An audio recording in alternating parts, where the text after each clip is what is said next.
Assalamualaikum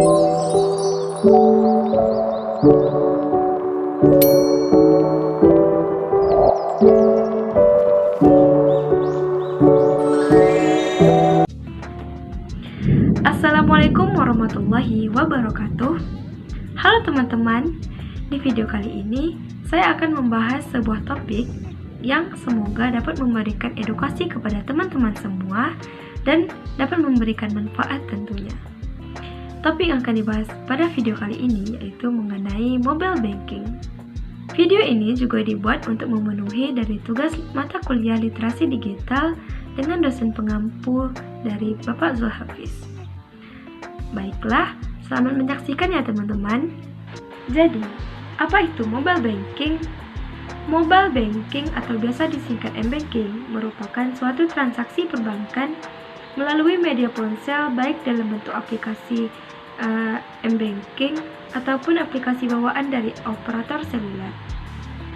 Sederhananya, mobile banking adalah sebuah aplikasi pengganti ATM atau bank yang dipasang di HP atau melalui browser di komputer.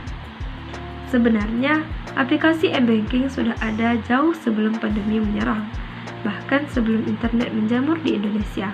Konsep ini awalnya dikembangkan agar nasabah bisa tetap bertransaksi ketika sedang pulang kampung dan tidak ada ATM, ketika sedang sibuk hingga tidak sempat ke ATM, atau ketika sedang malas keluar untuk mencari ATM terdekat. Dan juga karena dengan menggunakan m-banking tidak dipungut biaya administrasi tambahan ketika transfer dengan m-banking, maka fitur ini sangat disukai oleh nasabah dan semua bank konvensional mulai membuatnya masing-masing. Adapun beberapa fitur yang disediakan dari mobile banking yaitu layanan transfer antar bank, layanan pembayaran tagihan kartu kredit, layanan pembayaran kebutuhan rumah seperti listrik, PDAM, hingga internet, layanan pembayaran premi BPJS Kesehatan dan asuransi swasta lainnya. Selanjutnya, layanan pembelian dan top-up dompet digital seperti OVO, GoPay, hingga Link Aja, layanan pembayaran pajak, layanan investasi seperti deposito, layanan administrasi perbankan seperti cetak rekening koran, pergantian PIN ATM, dan layanan lainnya. Selanjutnya, kelebihan penggunaan mobile banking. Yang pertama, transfer dan pembayaran lebih praktis. Keuntungan yang pertama ini tentunya lebih mudah untuk transfer atau kirim uang ke orang lain.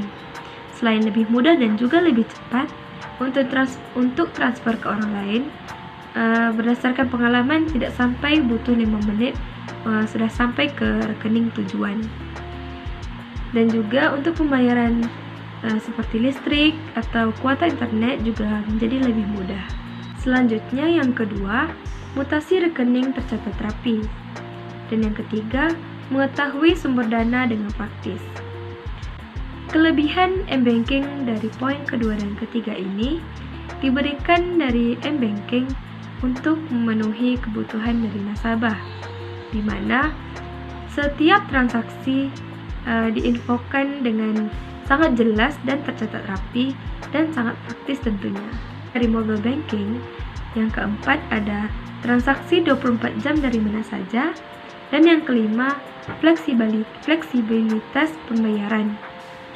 Dari poin ini dapat diketahui bahwa nasabah dapat melakukan transaksi selama 24 jam tanpa harus repot-repot pergi ke ATM. Hanya dengan perlu waktu beberapa menit saja sudah dapat melakukan transaksi atau pembayaran maupun transfer dengan praktis. Selanjutnya, poin ke-6, cek saldo dan cek riwayat transaksi menjadi lebih mudah. Kelebihan yang diberikan m-banking ini yaitu agar nasabah dapat melakukan pengecekan saldo dan cek riwayat transaksinya dengan lebih mudah tanpa harus ke ATM ataupun berlama-lama lagi dan repot-repot membuang waktu. Selanjutnya, kelebihan yang diberikan dari mobile banking yaitu yang ketujuh, jangkauan koneksi lebih luas. Kedelapan, dilengkapi dengan fitur yang sederhana dan mudah dimengerti di semua kalangan. Yang kesembilan, biaya yang dikenakan umumnya lebih rendah dibanding internet banking. Yang ke-10, aman dan dapat meminimalisir risiko penipuan. Yang ke-11, dapat menghemat waktu dan biaya karena nasabah tak perlu datang ke bank atau ke ATM jika ingin melakukan transaksi keuangan.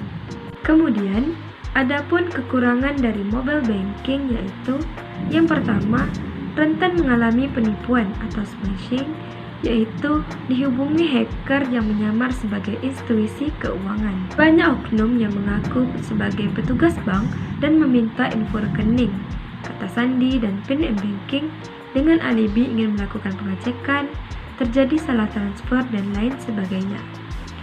Karena penipuan dilakukan dengan cara online, pelaku bisa beroperasi lebih cepat dan lebih sulit untuk melacak siapa yang melakukannya tanpa bantuan polisi.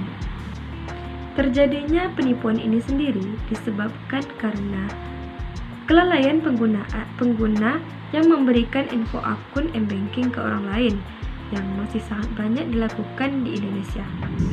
Hal ini umumnya terjadi ke kalangan masyarakat yang belum terlalu paham dalam dunia teknologi dan terlalu percaya apapun yang mereka baca.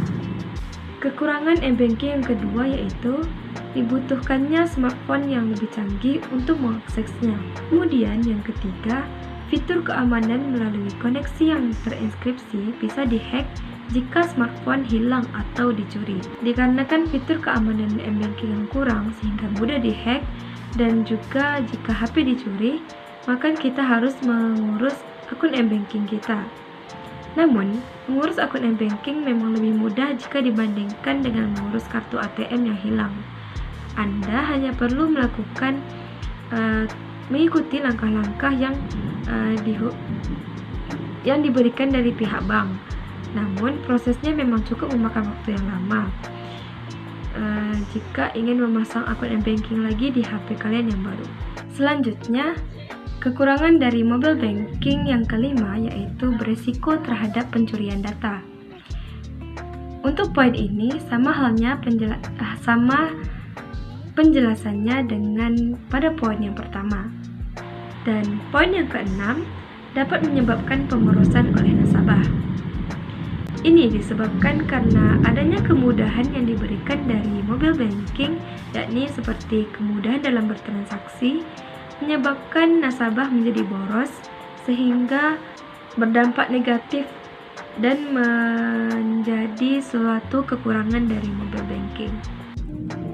Baik, sekian video penjelasan mengenai mobile banking saya pada kali ini. Semoga dapat memberikan pemahaman kepada teman-teman semua. Sekian, terima kasih. Wassalamualaikum warahmatullahi wabarakatuh.